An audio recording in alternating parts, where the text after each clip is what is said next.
be back. What? Well, he said he'd be back, and he didn't lie.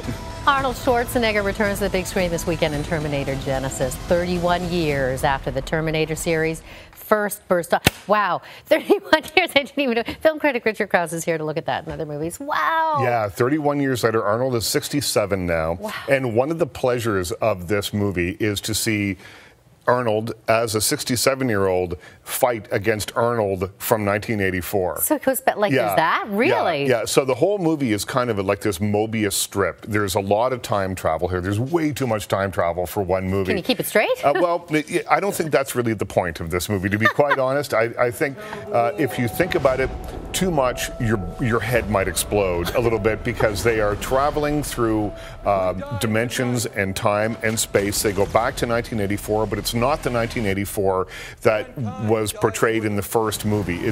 Things have changed. And so if you can change the past, then maybe you can change the future. And that's the whole premise that this movie is based on. So everything you think you know about Sarah Connor, about the Terminators, about all that stuff, Skynet, throw it out the window, and they're going to reboot here. It's a hard reboot for this. It's a bit of fun. It doesn't make a lot of sense. Okay.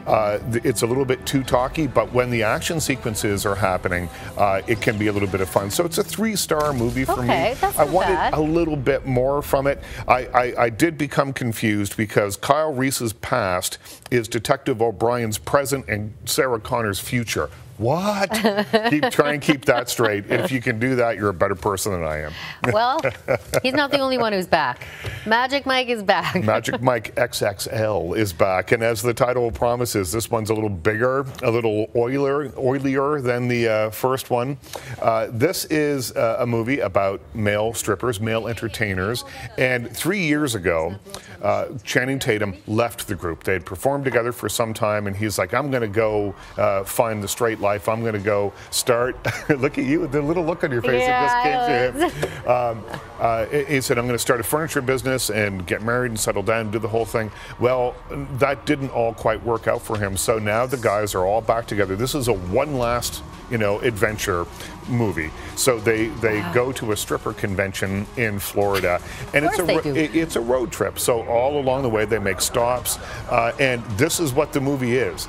The first movie was about this spiritual journey, about learning about themselves and learning about why they do what they do. This movie's about, it's about dancing. Yeah. And there's a lot of it. And if you want that, I saw this movie in an audience filled with women. Okay. And it was like being in a strip club. The only thing that wasn't, they were sort of hooting and hollering, and it was kind of fun to be there. The only thing missing were the dollar bills, when they weren't shooting dollar bills at the screen. So you're giving it. But I'm giving it 3 stars. Wow. I wanted a little bit more from this movie. Again, I wanted more of the story and not just them saying, hey, let's just get together and do this one more time. And then flexing their admittedly impressive, but abs that, by the end of the movie, I felt I was all too familiar with. Okay, we've kind of run out of time, but I just want to mention Madame Bovary, because that's another film. That Mia Wasikowska starring in, a reboot or a reimagining of a very famous story. Okay, so that's... it's a 2-star movie for me, and Infinitely Polar Bear is my favorite movie of the week. Mark Ruffalo, 4 stars.